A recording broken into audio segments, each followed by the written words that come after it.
Naina Butani Katinabu Nakukili Botana Kabasam Oliena Landa Zenda ya Bosa Kasibole Eriko Katika Enazala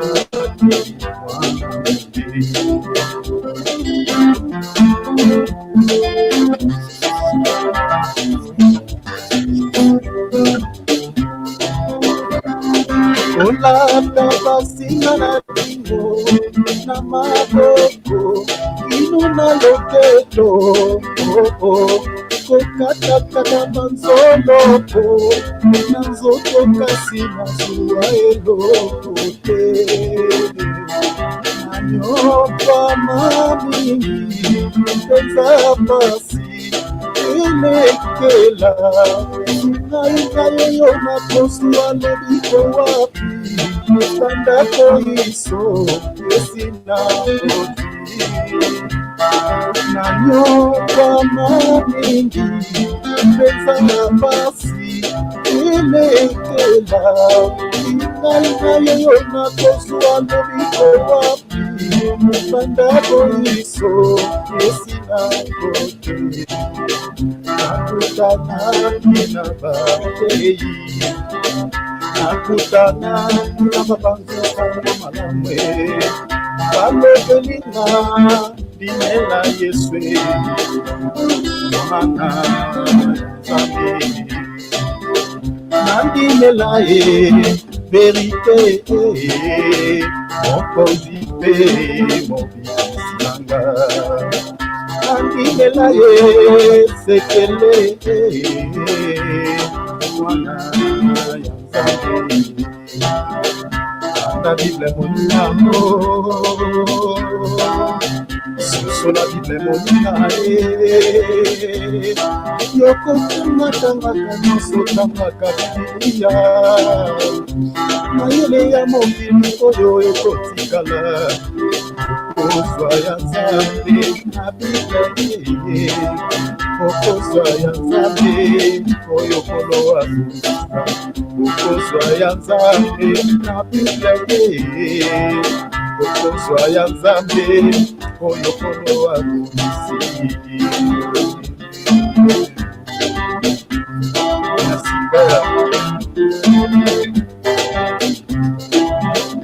Eluka kina kodikisa nzoto Ikotama Usabela kina yae Akubona kina bafazi na liloba Kalubena Nimela Yeswe Epesa kina Osina motema Pelandi maki Yesu ya jali Pelandi Abobonaki Solo motema Yesu akota Solo nabika Natubaye baki Alolenge mosusu Bakomi koka mwa Yobongo liga Natubaye baki Alolenge mosusu Bakomi koka mwa Yobongo liga Hallelujah.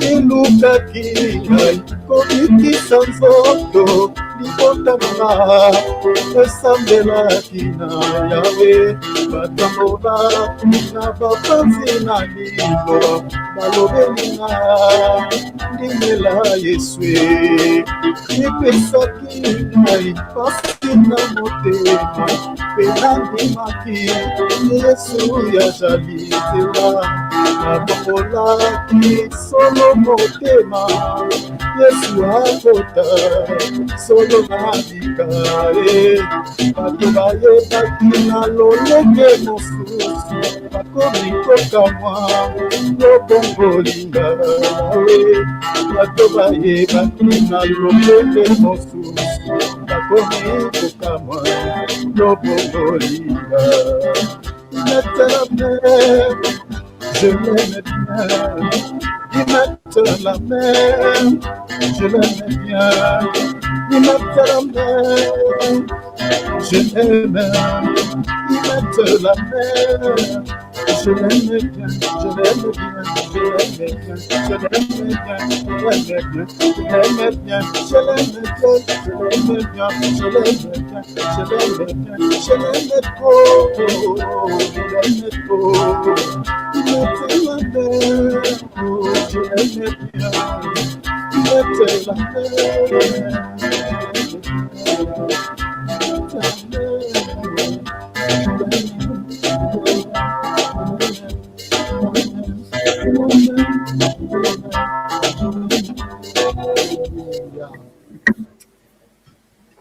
Que le nom du Seigneur Jésus-Christ soit béni. Alléluia. May the name of the Lord be blessed. Gloire à Dieu, mes frères et sœurs. Nous entamons directement notre sujet. Dear brother and sister, let's take our Bible and notes. Alléluia. Voilà, nous sommes en train de partager sur l'ouverture de cette sceau. We are sharing about the opening of the seventh seals. Je crois qu'aujourd'hui, nous allons terminer. Je vais faire un effort de pouvoir parler sur la trompette de fête et puis des combats. Today I will speak about the trumpet of feasts and the trumpet of fight. Et comme demain, c'est notre dernier jour de cette semaine, je crois que par la grâce de Dieu, comme je vous avais dit, on ne va pas terminer cette thématique. Donc, si Dieu le veut, on reviendra peut-être plus tard, mais la semaine d'après, on parlera sur un autre sujet. Tomorrow we will try to finish, and then the week after, we will start another subject. Donc, demain, nous allons parler par la grâce de Dieu, si Dieu le veut, sur l'ouverture du premier sceau. Et on va toucher juste peut-être l'ouverture, pardon, la première trompette, et puis deuxième trompette. Et puis, je vais directement parler du septième trompette. Quand même, vous compreniez le contenu de cette trompette. Quand on parle de trompette, première trompette jusqu'au septième, c'est quoi? Donc, demain, on va même palper, juste pour que vous ayez quand même une idée par rapport à cela. Tomorrow we will speak about the trumpets, so the two first ones and the seventh ones. Donc, voilà, mes frères et sœurs. Et prenons nos Bibles, nous allons lire. Nous sommes dans le livre d'Apocalypse. Let's take the Revelation book. Prenez vos calepins, mes bien-aimés, vos stylos, notez des points essentiels. Nous sommes dans l'enseignement, mes frères et sœurs. Please take notes of some key points during the teaching. La vie éternelle, mes bien-aimés, ce n'est pas de fréquenter chaque dimanche l'église ou d'aller même au jour de semaine. La vie éternelle, c'est de posséder la connaissance du Seigneur Jésus-Christ. Eternal life is not to go to the church, but to have the knowledge of our Lord. Vraiment, je suis en train d'insister. C'est pour cela que je me suis attelé sur des trompettes pour que vous compreniez que, mes bien-aimés, les salis, quand on parle du salis là, mes bien-aimés, ce n'est pas des blabla tout ce qu'on rencontre aux gens. La vie éternelle, c'est de posséder la connaissance de Jésus, avoir la connaissance et être capable de pouvoir le démontrer même aux autres. So you have to know a lot of things, and you have to get the knowledge of our Lord, and to get the capacity to demonstrate it. Avant qu'on lise l'Apocalypse, c'est une parenthèse que j'ouvre, je referme. Lisons des versets pour que vous compreniez que je suis en train de vous dire des choses qui sont écrites dans la parole. Let's take two verses as a parenthesis to prove you this in the Bible. Ici, on nous parle le rôle des ministères. Qui dit ministère, c'est-à-dire les ministères établis au sein de l'Église. We will see the different ministries in the church. Parmi ces ministères, nous en avons au moins 5. We have 5 ministries. Il y a le ministère pastoral, évangélique. Pastor and evangelic ministries.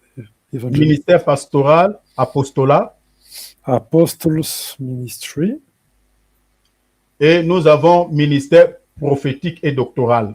and also the prophetic and doctor Ces ministry. 5 ministères sont établis dans l'Église. Donc, dans une Église, on doit retrouver ces 5 ministères. Apôtre, pasteur, prophète, donc ces 5-là. These 5 ministries, we should find them in the church. Le but de ces 5 ministères, c'est de pouvoir nourrir l'épouse du Seigneur. The goal of these 5 ministries is to feed the wife of the Lord, the church. Regardez maintenant ce que je viens de vous dire tout à l'heure. Regardez ce que la Bible dit. Suivez la lecture. Si vous avez la Bible à côté, lisez avec nous. Nous sommes dans Ephésiens 4. Nous allons lire à partir du verset 11 jusqu'au verset 14. Let's take Ephesians chapter 4, verse. J'attire vraiment votre attention, mes bien-aimés, parce que ce que nous sommes en train de partager là, mes bien-aimés, cela est lié à notre salut. Donc, qu'on me vole, qu'on touche à ma vie, je ne sais pas qu'on touche quoi, mais ça, mes bien-aimés, on ne blague pas. C'est une vie sans fin. Donc, si on te retire ça, mes bien-aimés, c'est fini. Here we are talking about things and details which are very important for your eternal life. Donc, vous devez avoir ces soucis d'avoir la connaissance de ce Jésus que nous sommes en train de parler là. You have to be worried to get this knowledge. Regarde ce que la Bible dit. Et il a donné les uns comme apôtres, 1, 2, les autres comme prophètes, 2, 3, les autres comme évangélistes, 4, les autres comme pasteurs, 5, les autres comme docteurs. He himself gave some ministries, some as apostles, some as prophets, some as pastors, doctors. Verset 12. Church. Le but maintenant de ces 5 ministères, c'est quoi? Regarde ce que le verset 12 dit. Pour le perfectionnement des saints, qui est saint, moi et toi, en vue de l'œuvre du ministère et de l'édification des corps de Christ. Je vais vous expliquer ici après la lecture en anglais. To equip the holies for the work of service, for building up the body of the Messiah.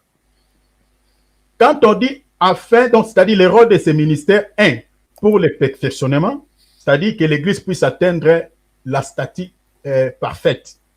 2, l'édification. Quand on dit l'édification, c'est-à-dire le rôle de l'Évangile, c'est de construire nos foi, c'est-à-dire bâtir notre vie chrétienne, bâtir notre foi. Et bâtir notre foi sur qui? 1, sur Jésus qui est la pierre angulaire, et 2, sur les fondements que les apôtres nous ont légués, qui n'est rien d'autre que l'enseignement. The first role is to give the perfection to the holies. The second one is to build the body of Christ, the church, and to give the strongness to their faith. Maintenant, quand nous sommes maintenant battus, notre foi est construite sur Christ, qui est la pierre angulaire. Regardons, on dit quoi? Verset 13. Jusqu'à ce que nous soyons tous parvenus, 1, à l'unité de la foi. Donc, toute unité n'est pas l'unité. Hein? L'écuménisme, vous voyez déjà ici, donc c'est déjà jeté dans les placards. Parce que l'unité dont on parle ici, l'unité de la foi. Et la Bible dit, de la connaissance, vous voyez ça? La connaissance du Fils de Dieu à l'état d'homme fait, vous voyez que nous devenons des hommes faits, à la mesure de la stature parfaite de Christ. This will continue until we all come to the unity of the faith and of the knowledge of the Son of God, to mature adulthood, to the measure of the stature of Christ's fullness. Donc vous voyez, on parle de l'unité de la foi. As you can see, we are speaking about the unity of the faith.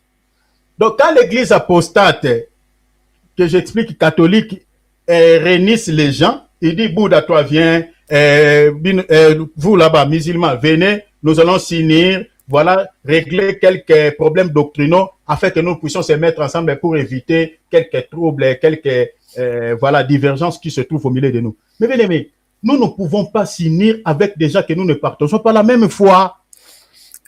Okay. On the contrary, as different related to the Catholic Church, who is working with ecumenism, we cannot be gathered with other confession of faith. Un chrétien ne peut pas se mettre ensemble avec quelqu'un qui ne partage pas la même foi. Christians cannot be put together in somebody from another religion. Et la foi dont il est question ici, c'est la foi en Jésus-Christ, point barre. Here you can see that the only faith is the faith in Jesus Christ. That's the only... Et deuxième des choses, que nous ayons tous quoi? La connaissance de Christ. We all together need the knowledge of Christ. Afin que nous puissions atteindre quoi? La statue parfaite de Dieu, de Christ. In order to reach the measure of the stature of Christ's fullness. Maintenant, lorsque nous avons reçu la foi, regardez le verset 14. Look, La Bible dit, afin que nous ne soyons plus des enfants flottants, voyez, emportés à tout vent des doctrines par la tromperie des hommes, par l'air ruse, dans les moyens de séduction. As a result, we are no longer to be like children tossed around by the waves and blown all over by every wind of teaching, by the trickery of men, with cunning in deceitful scheming. Donc vous voyez que le but de l'enseignement, le but de la connaissance de Jésus-Christ, afin que, mes bien-aimés, nous soyons bâtis sur la pierre angulaire, c'est-à-dire, parce que dans ce monde auquel nous vivons, il y a beaucoup de vents, il y a tellement de doctrines.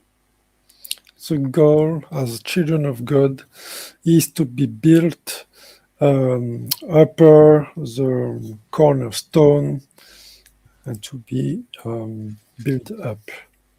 Aujourd'hui, si vous voyez certains chrétiens, on dit, il y a une dame là-bas, lui aussi il confesse le nom de Jésus, mais il te donne un peu du sel.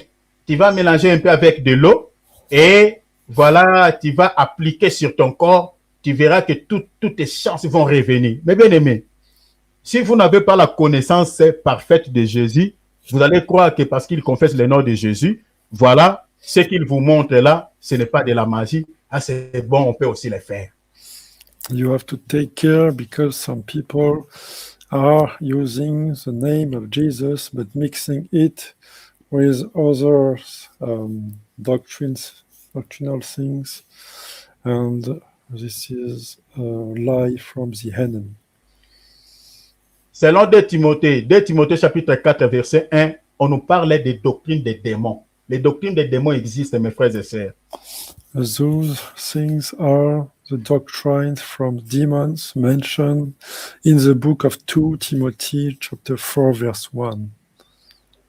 Donc quand la Bible dit, le but de la connaissance de l'enseignement, c'est de ne pas pouvoir être ballotté, emporté à tout vent des doctrines, parce qu'il y a aussi des doctrines des démons, mais on colle l'étiquette Jésus, mais derrière cette doctrine, ce sont les démons qui l'accompagnent.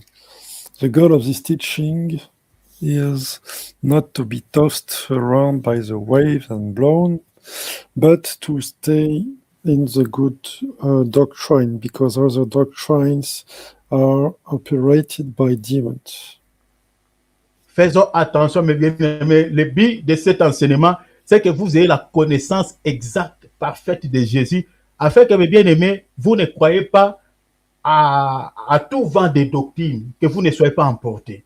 The goal of this teaching is to stay in the good doctrine and to stay. Alors, c'était juste une parenthèse que je réfère. Donc, nous sommes dans Apocalypse chapitre 8, nous allons lire seulement versets 1 et 2. So, this is the end of the parenthesis. Let's take Revelation 8, verse 1 and 2. La Bible dit, quand il ouvrit le septième sceau, il y eut dans le ciel un silence d'environ une demi-heure. Now, when the Lamb opened the seventh seal, there was silence in heaven for about half an hour. Et j'ai vu les sept anges qui se tiennent devant Dieu, et sept trompettes leur furent données. Then I saw the seven angels who stand before God, and seven trumpets were given to them. Alors, sans plus tarder, mes bien-aimés, je n'aurai pas le temps vraiment de pouvoir retourner encore en arrière par rapport à ce qu'on avait vu le temps. Donc, je vais faire un effort de pouvoir terminer aujourd'hui sur les trompettes de fête et les trompettes de combat. Please watch the previous videos to get the detail of what we said previously. Now we'll speak about the feast trumpet and the fight trumpet. Hier, on avait parlé sur la trompette de départ. Yesterday we spoke about the trumpet of departure. Ce que vous devez retenir sur la trompette de départ est que cette trompette, comme je vous avais dit que la trompette d'abord, c'est une voix ou c'est l'image de la parole de Dieu. This trumpet is the voice and is also the word of God. Alors, la trompette de départ, j'avais dit tantôt que n'est rien d'autre que au fait, le Saint-Esprit, c'est-à-dire l'enseignement qui nous donne le Saint-Esprit comme un sceau pour le jour de la rédemption. The trumpet of departure is the seal given by the Holy Spirit to give the salvation. Et quand on dit que c'est l'enseignement qui nous donne le Saint-Esprit comme sceau pour le jour de la rédemption, en d'autres termes, elle veut dire aussi pour le jour de départ, parce que la rédemption dont on parle là-bas, c'est lié au salut ou par rapport à l'enlèvement. The departure is related to the salvation, which is related to the rapture of the church. Donc, le but majeur du Saint-Esprit dans la vie d'un enfant de Dieu, c'est d'abord de pouvoir enseigner cet enfant de Dieu-là. The main goal of the Holy Spirit is to teach the children of God. Le Saint-Esprit peut te donner les dons spirituels, mais les dons spirituels ne te sauvera pas. The Holy Spirit can give you some spiritual gifts, but those spiritual gifts will not give you the salvation. Mais quand tu reçois le Saint-Esprit comme sceau, c'est-à-dire comme enseignant, là, tu ne perdras jamais le salut parce que le salut est lié à la connaissance de Jésus-Christ. When you receive the seal from the Holy Spirit, which is the teaching, you will never lose the salvation. Jean chapitre 17, verset 3, la Bible dit, la vie éternelle, c'est ceux qui te connaissent, toi le seul vrai Dieu. So in John chapter 17, verse 3, we can read that eternal life is for the ones who knows you, our Lord. Donc, la vie éternelle passe par la connaissance de Jésus-Christ. Eternal life is linked to the knowledge of Christ. Alors, aujourd'hui, nous parlons sur la trompette des fêtes. Today we'll speak about the trumpet of feast. Cette trompette consiste à réunir le peuple de Dieu autour de la célébration des fêtes à l'honneur de l'Éternel. This trumpet's role is to gather the people for the feast of the eternal. Lisez Nombre chapitre 10, versets 9 à 10. C'est là où il est écrit. You can read it in Numbers 10, verse 10. Donc, je dis que la trompette au jour des fêtes, c'est une trompette qui réunit le peuple autour de la célébration des fêtes à l'honneur de Yahweh. So this one is to gather the people for the feast of Adonai or Yahweh, our God. Donc, c'est-à-dire, chaque fois qu'il y a une fête, on doit sonner la trompette. Every time there is a feast, we have to sound the trumpet. Alors, pour comprendre ce type de trompette qui réunit le peuple autour des fêtes de Yahweh, il faut d'abord comprendre en Israël, il y avait combien de fêtes de l'Éternel. So we have first to study how many feasts we have in Israel that time. Alors, en Israël, ce que vous devez retenir, je crois que je l'ai déjà dit, mais aujourd'hui, je reviens encore là-dessus pour vous éclairer. Mais bien aimé, il y a une confusion par rapport aux fêtes de l'Éternel. Il y a beaucoup qui disent qu'il y a fête, dans la Bible, il y a au moins 7 fêtes de l'Éternel que l'Israël célébrait. Mais la Bible ne dit pas ça. Some people are saying there are 7 feasts that Israel was celebrating, but the Bible is not saying this. Aujourd'hui, comme récemment ici, je crois que les dimanches passés ou les dimanches, je ne sais pas, on a célébré, soi-disant, Pâques comme une fête. Alors que dans la Bible, la Pâques n'a jamais été une fête. Previously, we celebrated Easter feast, but Easter is not a feast in the Bible. Dans la Bible, la Pâques, c'est une cérémonie. In the Bible, Easter is a ceremony. Aujourd'hui, la Pâques, je peux dire, donc, chez nous, les nations, ça ressemble aux fêtes de l'indépendance d'Israël. So a ceremony for us, the nations, is like the Independence Day feast. Parce que c'était le jour de leur délivrance en Égypte, le jour où Dieu leur avait accordé la délivrance, la raison pour laquelle ils font cette cérémonie qu'on appelle Pâques, pour commémorer ce jour-là, c'est-à-dire leur souffrance et la manière dont Dieu leur avait accordé la délivrance. It was a ceremony to remember them, their freedom our God gave to them. Et après la Pâque, maintenant, il y a une fête qu'on appelle fête des pains sans levain. After Easter, we can see that there is a feast called Rapidement, Feast of the Unleavened Bread. Rapidement, retenez qu'en Israël, il y avait 3 fêtes de l'Éternel. Remember that in Israel there was 3 feasts. Je vais vous donner aussi des textes à l'appui. Some scriptures will follow. Notez d'abord, premièrement, nous avons la fête des pains sans levain. The first one is the Feast of Unleavened Bread. Deuxièmement, nous avons la fête des moissons ou des Pentecôtes.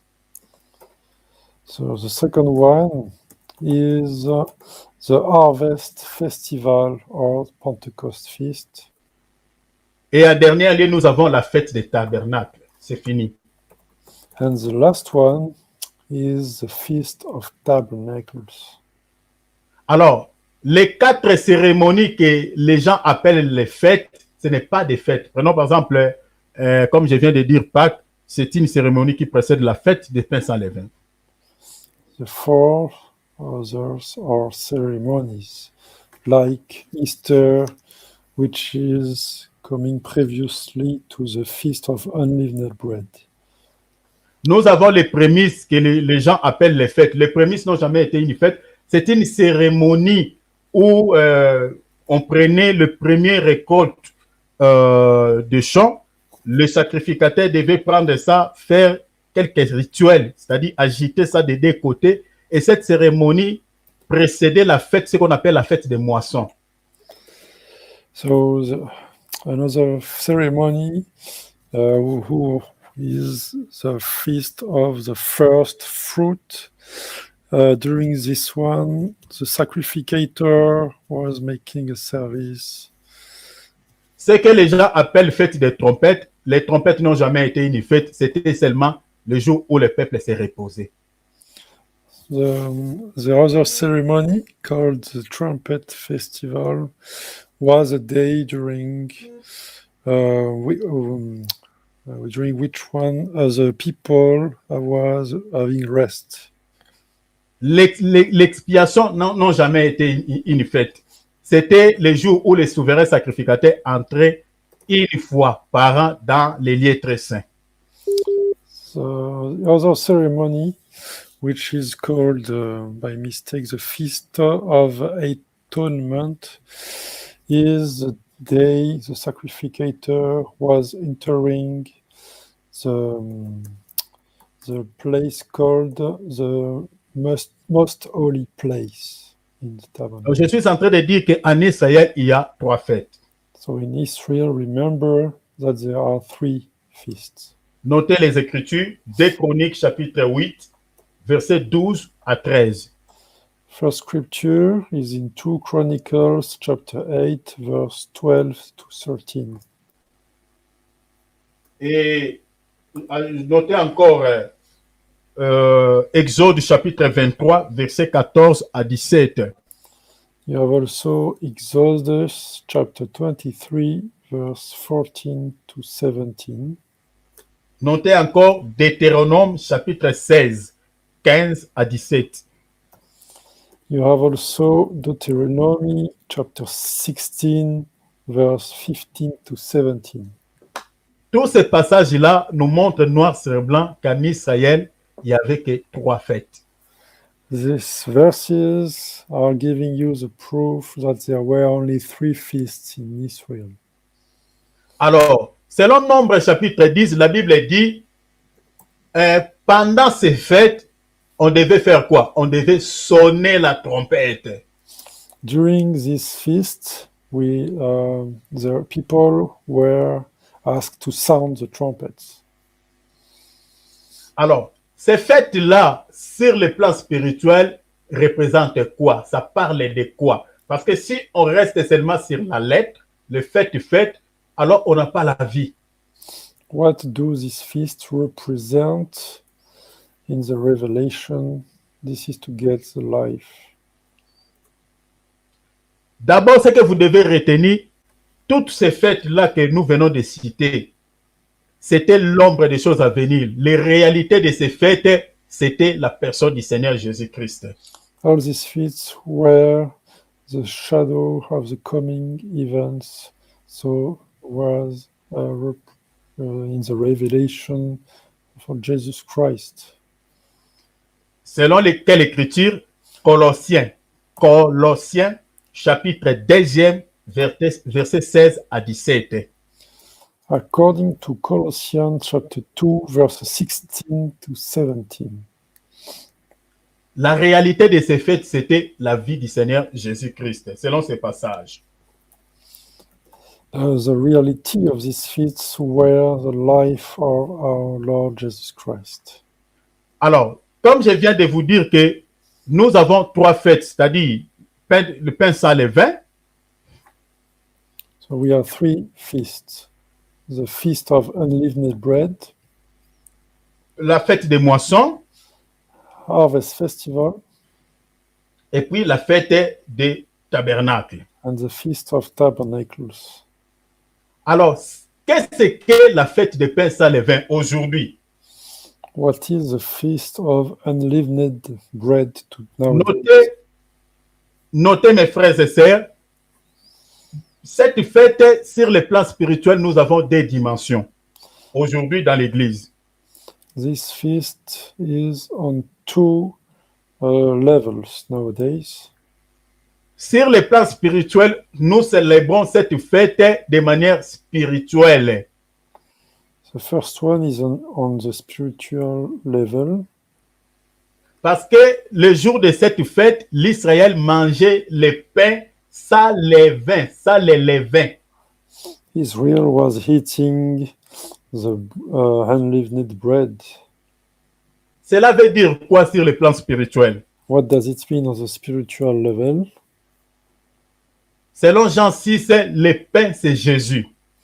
According to John chapter 6, Vous pouvez lire les versets 50, 51 jusqu'au même au 59.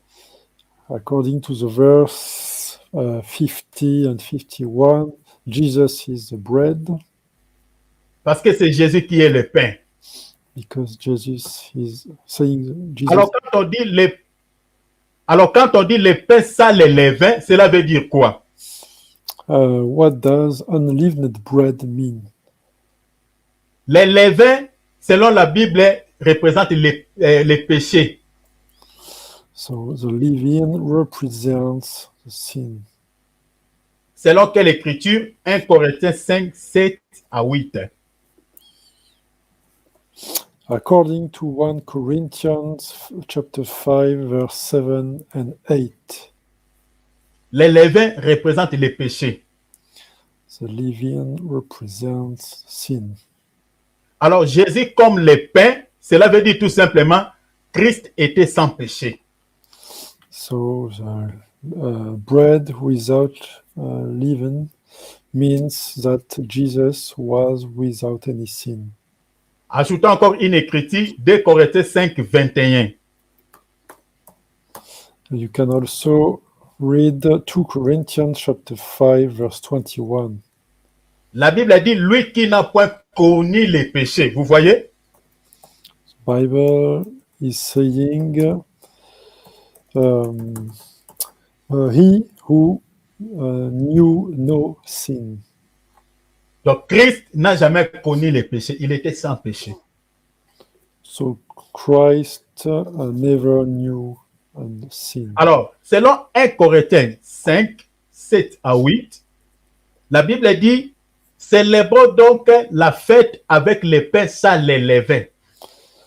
According to 1 Corinthians chapter 5, verse 7 and 8, we have to celebrate the bread without leaven. Donc, quand la Bible dit célébrons la fête avec pain sans les levains, cela veut dire quoi? Les pains comme Jésus, aujourd'hui, ces pains-là, c'est ça ce que nous sommes en train de manger maintenant, comme nous sommes en train de parler là. Nous sommes à la table, nous sommes en train de célébrer cette fête. This feast is what we are doing at the moment. We are sharing this bread without leaven. Parce que le pain que nous mangeons aujourd'hui sur le plan spirituel, c'est la parole. Because the bread we are eating on the spiritual level is the word of God. Jean chapitre 1er, verset 14, la Bible dit la parole faite chair. It's written in John chapter 1, verse 14. Jesus was the word who became flesh. Donc, à chaque fois, quand nous sommes en train de prêcher, quand nous sommes au culte, mes bien-aimés, en train de louer Dieu, d'adorer Dieu, en train d'écouter la parole, nous sommes en train de célébrer la fête des pains sans levain. When we are in the cult and praising the Lord, we are accomplishing this feast, the bread. Ça, c'est selon 1 Corinthiens chapitre 5, verset 7 à 8. C'est dans la dimension spirituelle. This is the spiritual level mentioned in 1 Corinthians chapter 5, verse 7 and 8. Notez encore, mais maintenant, dans la dimension doctrinale, nous célébrons cette fête de manière physique. In the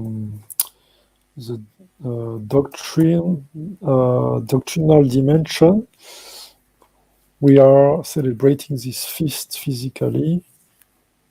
C'est-à-dire, nous mangeons les pains physiques sans les levains.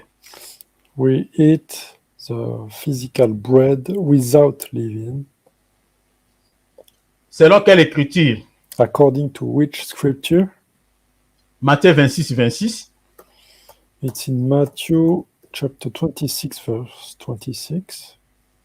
1 Corinthiens 11, 23 à 26. It's also written in 1 Corinthians chapter 11, verse 23 and 26. Selon ces deux passages, vous allez voir que le Seigneur nous a ordonné de pouvoir célébrer cette fête de manière charnelle. According to these two scriptures, the Lord asked us to celebrate these two feasts Pourquoi nous a-t-il ordonné de pouvoir la célébrer de manière physique? On the physical level. Why? En mémoire, c'est-à-dire pour commémorer sa mort, sa résurrection et son retour. It's in memory of his death and resurrections and return. Cette fête, dans un autre langage, ça s'appelle Sainte Seine. This feast is called in another language the Holy Last Supper. C'est ça, au fait, la fête des pains sans levain. La raison pour laquelle, vous voyez, pendant la Sainte Seine, on mange le pain sans levain. Si vous voyez dans une église, on célèbre cette fête où on mange la Sainte Seine avec le pain qu'on a acheté à Lidl, qu'on a acheté, je ne sais pas, à la COP. En tout cas, ça, on est en train de célébrer autre chose que la Sainte Seine. If you, in a church, you see people celebrating this feast with bread bought in a supermarket with leaven, this is not respecting. Alors, je passe rapidement. Nous avons encore la fête des moissons. There is also the feast of harvest. Alors, la fête des moissons veut dire quoi? What does it mean? D'abord, pour comprendre bien cette fête, parce qu'on ne peut pas parler de la moisson sans parler de la semaille. We cannot speak about the harvest without speaking about the sowing. Donc, pour parler de la moisson, il faut d'abord comprendre qu'est-ce qu'on a sémé ou qui avait sémé pour qu'on moissonne et qui sont-ils les moissonneurs. We first need to understand who are the sowers and what are they seeding. Mais retenez ceci, mes frères et sœurs. Please remember this. La semaille dans la Bible, c'est toute une dispensation. La moisson aussi, c'est toute une dispensation. Sowing and harvest are two dispensations. La semaille, c'est la dispensation de la loi, ou communément appelée l'ancienne alliance. Et le moissonnage, c'est la dispensation de la grâce qu'on appelle la nouvelle alliance. So the sowing is a dispensation of the law, and the harvest is a dispensation of the grace. Maintenant, regardez. Quand je dis que la semaille, c'est la dispensation de la loi, c'est par rapport à une écriture. Je crois que le temps passe vite, mais vous allez lire ça calmement à la maison. Notez Jean chapitre 4. Jean chapitre 4. Vous allez lire à partir du verset 35 jusqu'au verset 38. If you read John chapter 4, verse 35 to 38, you can see that the sowing is a dispensation of the law. Le Seigneur dit ceci. Je vous ai envoyé moissonner dans les champs des autres. Les autres ont travaillé et vous, vous êtes entrés dans leur travail.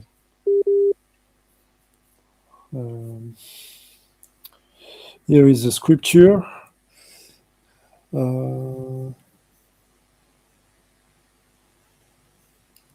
Je suis, lisons cela, mon frère Cyril, pour 35. que ça soit clair pour toi. Oui. Voilà, nous sommes dans Jean, chapitre 4, pour que ça soit clair. Lisons quand même une écriture. Jean, chapitre 4, nous sommes dans les versets. On ne va pas lire tout lire, mais lisons quand même les versets 38. Okay. Je vous ai envoyé moissonner ce que vous n'avez pas travaillé. D'autres ont travaillé et vous êtes entrés dans leur travail. Let's take the verse 38. I sent you to reap what you haven't worked for. Others have worked hard and you have joined in their work. Ici, le Seigneur s'adresse à qui? Here C'est une interrogatoire, moi-même je vais répondre. is a question to who is the Lord? Ici, le Seigneur s'adresse aux disciples. Here the Lord is speaking to the disciple. Maintenant, il leur dit que je vous ai envoyé moissonner dans les champs. Il dit, je vous ai envoyé moissonner ce que vous n'avez pas travaillé.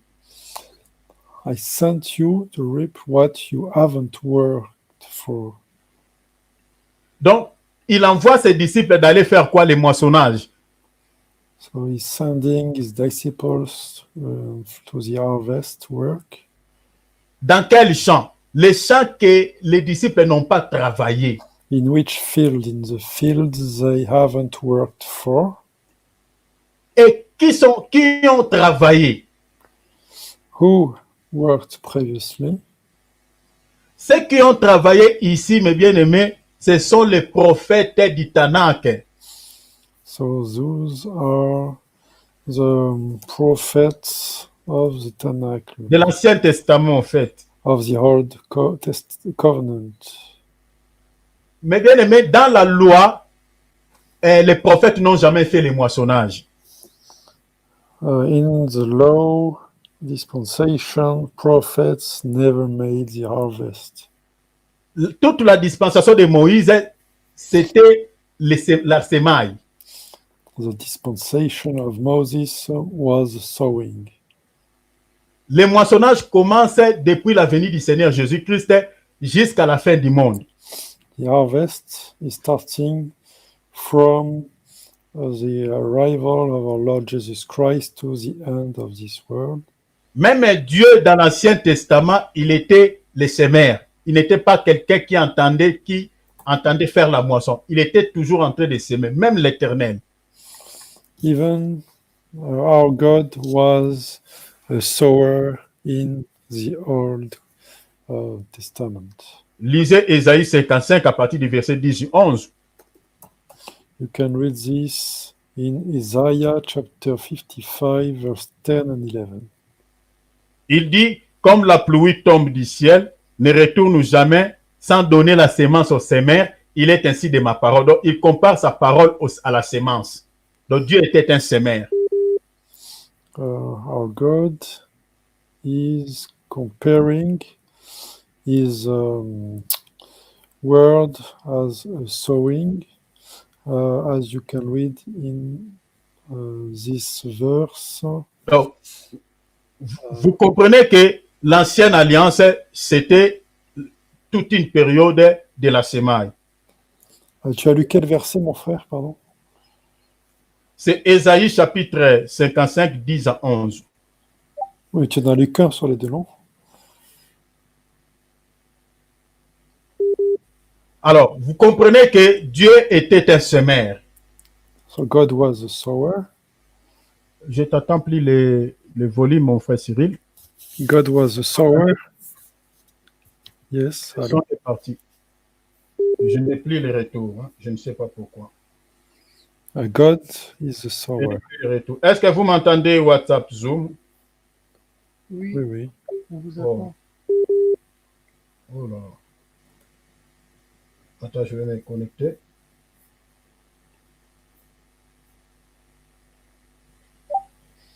Ok. C'est bon, je pense que c'est revenu. Gloire à Dieu. Donc, j'ai un petit souci avec la connexion. Ici, je ne sais pas pourquoi. Alors, je suis en train de dire que dans l'ancienne alliance, Dieu était un semeur. In the Old Covenant, God was a sower.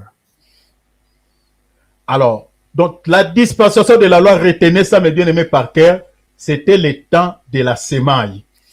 The dispensation of the law was the time of the sowing. Selon Jean chapitre 4, 35 à 38. According to John chapter 4, verse 35 and 238. Alors, le moissonnage commence depuis la venue du Seigneur Jésus-Christ, comme je l'ai dit, jusqu'à la fin du monde. So the harvest is starting since the venue of our Lord Jesus Christ until the end of the world. Alors, vu que le temps passe vite, je vous épargne des détails, mais retenez que dans la Bible, nous avons plusieurs semeurs et plusieurs moissonneurs.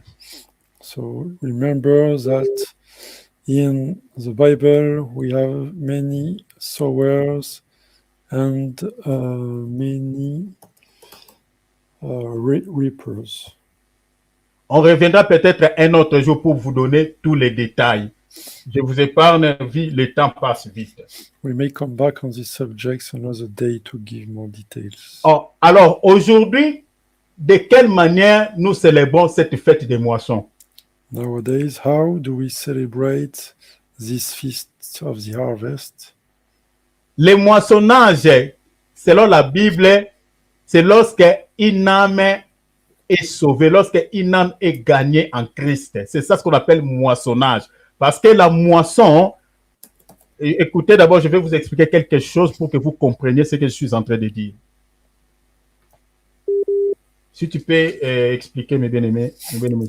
Yes. The harvest is when a soul is won in Jesus Christ, when a soul is saved.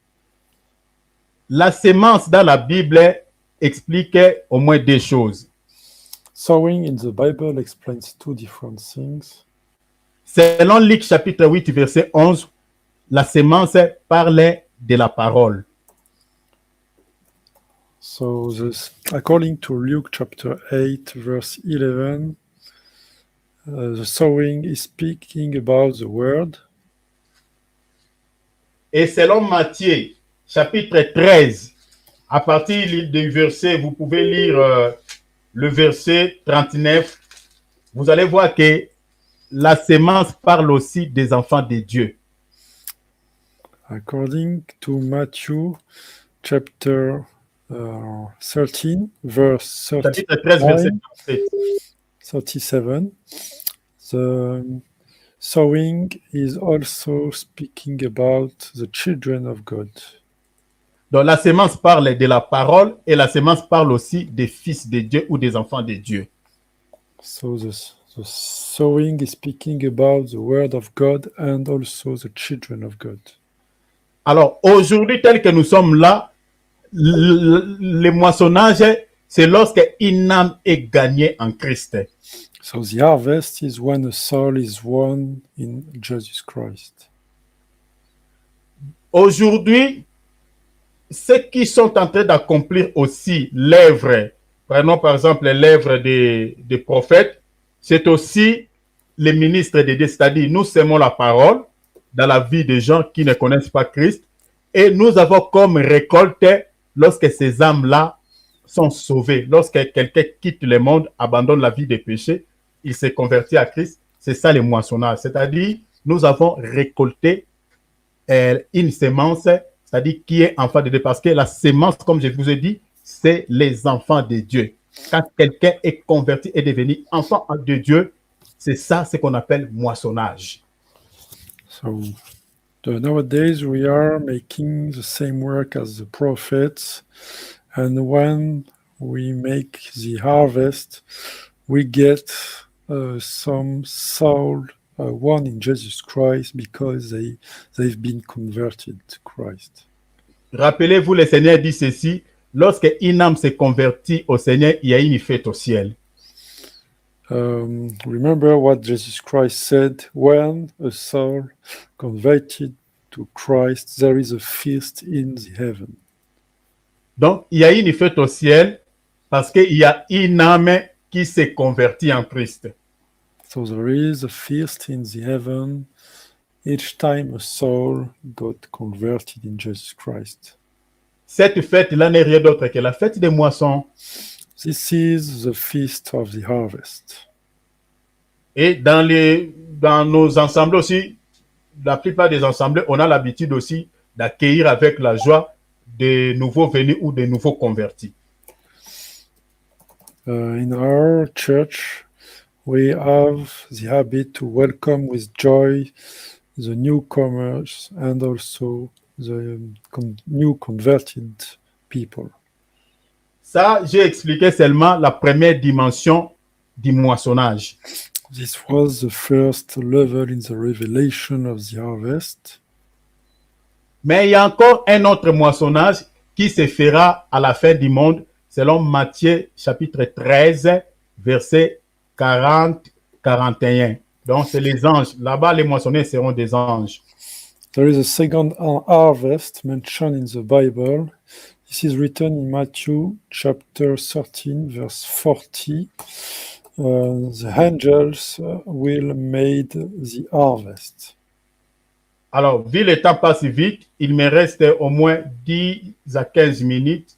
Donc, je vais faire un effort, en tout cas, que je termine ce sujet de fête. Alors, nous avons la fête des tabernacles. There is also the Feast of the Tabernacles. Cette fête aussi, on retrouve des dimensions. There are two levels. Nous avons la dimension spirituelle et la dimension physique. Spiritual one and the physical one.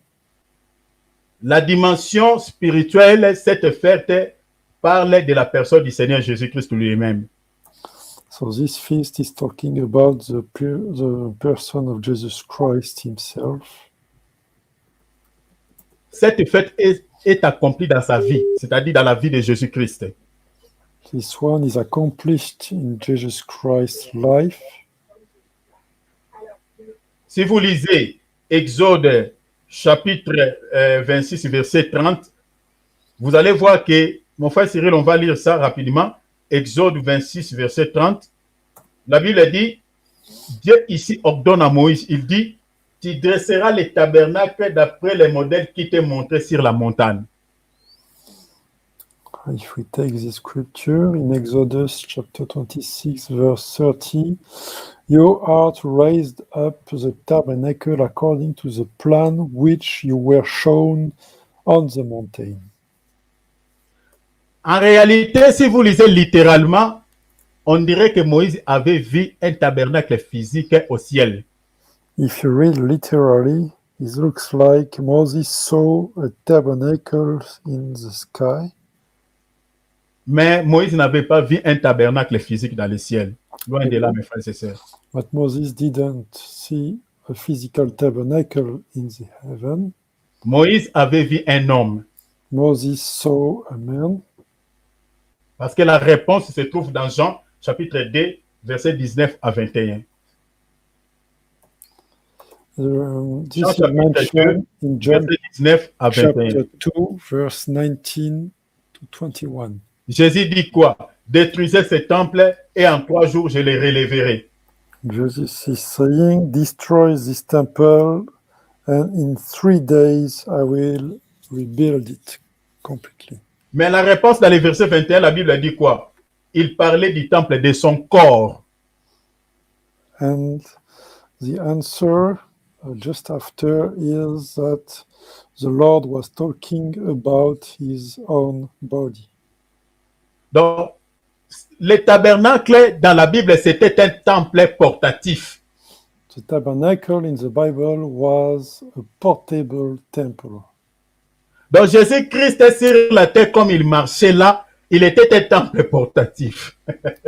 Jesus Christ, when he was walking on this earth, was a portable temple. Donc, vous ne pouvez pas faire le culte en dehors du tabernacle. Parce que c'était ça, comme ça, c'est comme ça que ça s'est passé dans la loi. You cannot proceed to the cult without the tabernacle. This was written in the law. Tel que nous sommes là, nous ne pouvons pas prier en dehors du nom de Jésus. Donc, c'est-à-dire, le culte est centré par lui. C'est-à-dire, il est au centre de notre réunion. Even now, we cannot pray without the tabernacle at the center. So Jesus Christ is the center of our meeting. Dans la loi, Dieu n'exauçait aucune prière en dehors du tabernacle. In the law, our God was never granting a prayer outside the tabernacle. Aujourd'hui, pareil, Dieu n'exauce aucune prière en dehors de Jésus-Christ. Nowadays, our God doesn't grant any prayer outside of Jesus Christ. Jésus-Christ est le tabernacle par excellence. Jesus Christ is the tabernacle. Alors, sur le plan spirituel, Jésus comme tabernacle, cela veut dire quoi? On the spiritual level, when we say Jesus is the tabernacle, what does it mean? Jésus comme tabernacle, c'est-à-dire son corps, comme la Bible dit dans Jean 2, son corps là aujourd'hui c'est l'Église. Donc c'est-à-dire tel que nous sommes là, nous sommes les tabernacles de Jésus, qui représentent les corps de Jésus. We are the tabernacle of Christ, which represents the body of Christ, the church. Parce que la Bible dit, lisez 1 Corinthiens 12, verset 27, la Bible dit, vous êtes les corps de Jésus. If you read 1 Corinthians chapter 12, verse 27, it is written that we are the body of Christ. Donc, le véritable tabernacle aujourd'hui, c'est le corps de Jésus que j'expliquais, l'Église.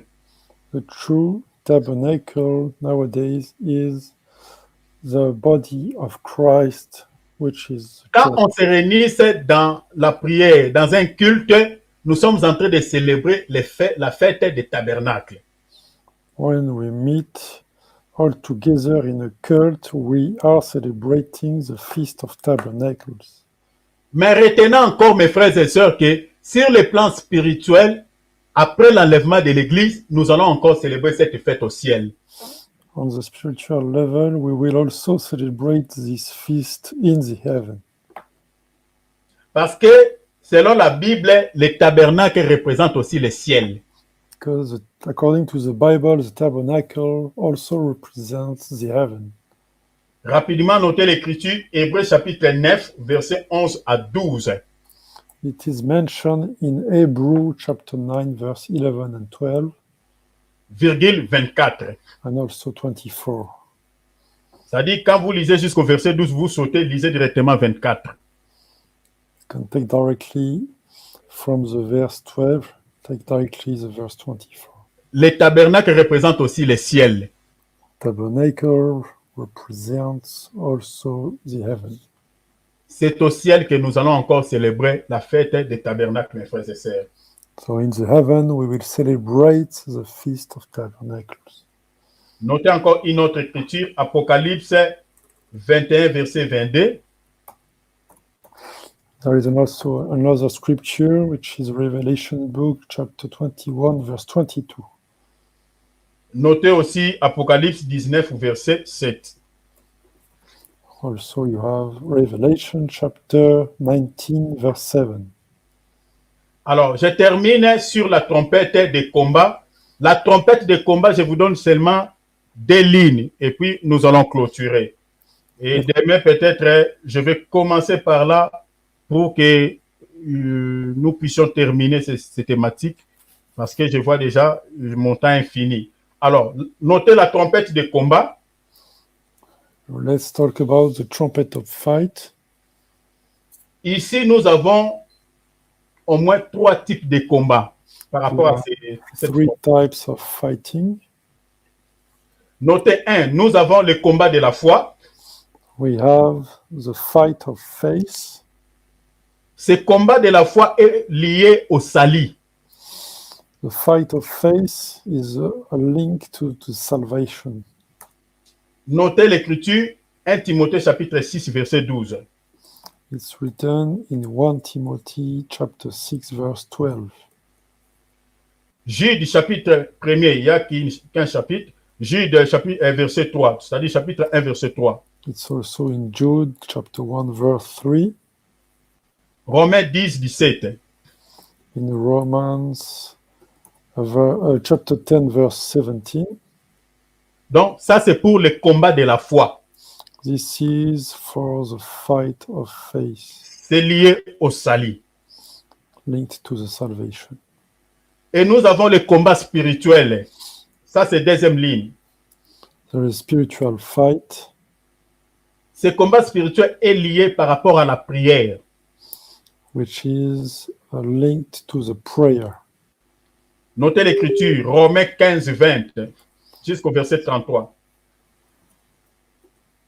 It is mentioned in Romans chapter 15, verse 20 to 33. Romains 15, non, Romains plutôt 15, 30 à 33. Sorry, it was Romans chapter 15 from verse 30 to 33. Colossiens chapitre 2, verset 1er. Colossians chapter 2 verse 1. Colossiens chapitre 4, verset 12. It's also in Colossians chapter 4 verse 12. Donc ça, c'est pour les combats spirituels, c'est-à-dire c'est par rapport à la prière. This one is related to the prayer. Nous avons encore troisième ligne, les jugements. There is also the judgment. Donc les jugements aussi, c'est un combat que Dieu va livrer contre l'Antichrist. The judgment is a fight how God will fight against the Antichrist. Notez Apocalypse 8, 1, 2. It's mentioned in Revelation chapter 8 verse 1 and 2. Apocalypse 17, 14. It's also in Revelation chapter 17 verse 14. Apocalypse 19, 19 à 20. And in Revelation 19 verse 19 and 20. Ceux qui écrivent, notez les règles du combat. The rules of the fight. 2 Timothée chapitre 2, verset 5. It's written in 2 Timothy chapter 2 verse 5. Parmi les règles du combat, nous avons la discipline. You have first the discipline. Notez, il y a une écriture ici que je n'ai pas notée. Bon, je vous donnerai ça demain. Je n'ai pas noté le livre. Et à part la discipline, voilà. On s'arrête là. Je crois que demain, je vous donnerai encore d'autres, quelques lignes. Je crois qu'on s'arrête là, vu mon temps est fini. Donc, ça, c'est pour les combats, la trompette et des combats. Et demain, je vais vous donner quelques petits détails par rapport à cette trompette et nous allons entrer directement aux premières trompettes, le premier ange qui va sonner la trompette et on va lire aussi le deuxième ange qui va sonner la trompette et puis on va sauter, on part directement septième trompette. Tomorrow we'll see the details to end these subjects and we will see also the angels who will sound the trumpets. Merci infiniment pour le temps que vous avez accordé pour la parole. Dieu vous bénisse au nom de Jésus-Christ. Thank you very much for the time you gave to the word of God. God bless you in Jesus Christ. Vous avez la vie éternelle, mes bien-aimés, grâce à l'enseignement que nous sommes en train de vous donner. Eternal life is given by the teaching we are providing to you. Parce que c'est la connaissance de la personne du Seigneur Jésus-Christ qui nous donne la vie éternelle. Because the knowledge of the person of Jesus Christ is giving us eternal life. Que le Seigneur vous accorde tout ce dont vous en avez besoin au nom de Jésus-Christ. May the Lord grant you anything you need in the name of Jesus Christ. Qu'il se souvienne de vos vies et de vos familles au nom de Jésus. May the Lord remember you and your lives in the name of Jesus. Soyez richement bénis au nom du Seigneur Jésus-Christ. Be blessed in the Lord of Jesus Christ. Acclamons la parole. Let's applaud for the word. Gloire à Dieu. Glory to Comme the dit Lord. Alex, vous avez la parole, juste un sujet, et puis clôturer ce temps, remettre le peuple de Dieu entre les mains du Seigneur, remettre cette nuit aussi. Et puis, notre dernier jour, c'est vendredi. Demain, vendredi à 22h. Donc, ce n'est pas 20h30 à 22h, c'est décalé. Donc, que le Seigneur vraiment nous fasse grâce. Voilà. Vous avez la parole, homme de Dieu, Alex. Merci pour la parole. Amen. Merci. Nous allons prier, nous allons dire merci à Dieu pour sa parole ce soir.